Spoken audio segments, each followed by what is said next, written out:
Well, hello everybody, my name is Paul Patzier and I was a touring professional pool player for many years. During that time I wasn't only working on my playing skills, I was also working on my coaching and teaching skills. In fact, for a number of years I had a school with Alison Fisher, Mike Massey and Gerda Hofstetter where we had lots of students and a lot of repeat students, and that was a great opportunity for me to work on my teaching skills. I also had many students come to me from Asia, North America as well, to work with me for a few months at a time, sometimes just a week at a time, and they always went back playing much better than when they came to see me. So in fact, this gentleman John came to see me in 2011. We only had a couple of days together, but when he went home, we decided to continue to communicate, and I had this idea for an online coaching program, so we did that together.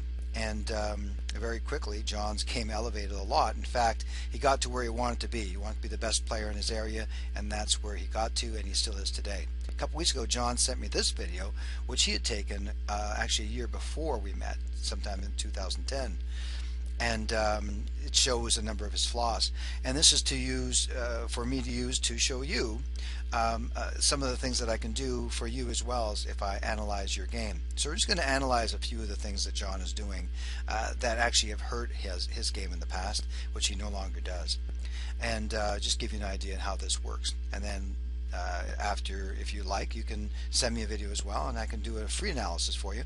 After that time you'd like to work with me some more, we can discuss how we can do that. So here we are. Let's watch John play. First thing I want you to pay attention to when John gets down over the ball is the elbow, his right elbow and right hand. Watch how they drop as he shoots. Now you see he still made the ball, so what the heck, what's wrong with that? Well, nothing wrong with that at the time, but what he did, actually he got away with it by shooting with his arm instead of with his hand. Now in this case John is going to shoot the 4 ball in the corner, come off the back rail, up past the spot for a shot on the 5 in the corner. That's his intention. But it's a long distance and he doesn't want it to run away on him, so he's going to actually shoot it, as soft as he can. He's going to actually poke at the ball, and that poking, let's just take a look at that as he addresses way back behind the cue ball, far behind it, and then he pokes at it and he makes the ball and he gets a shot at the 5, albeit very thin cut, thinner than he wanted. Now he gets down over the ball really fast, far too fast, and watch his elbow and his hand again as they drop. So again, he makes the ball again, gets away with it, but he could have missed the ball because of that as well. Now he's got a shot in the 6, but the shot has quite a bit of an angle, so much so that after making the 6, the cue ball is probably going to hit the rail, go past the 7, past the side pocket, over here somewhere for a shot in the 7, which would be very difficult to get back onto the 8 ball.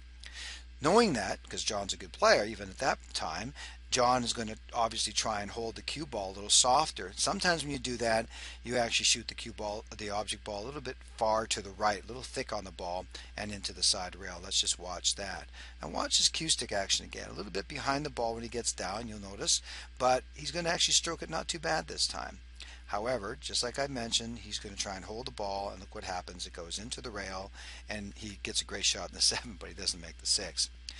So these are just a couple of things that it's easy for me to point out. Now John and I worked on those things as well as many others and got his game to a very high level. I know he's very happy with his level now, but he's still working on his game, as he should.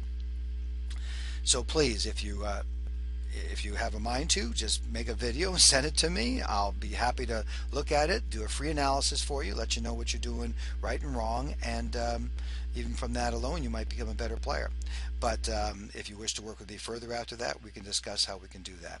So thank you very much for watching, and keep improving your stroke, and enjoy the process. Bye now.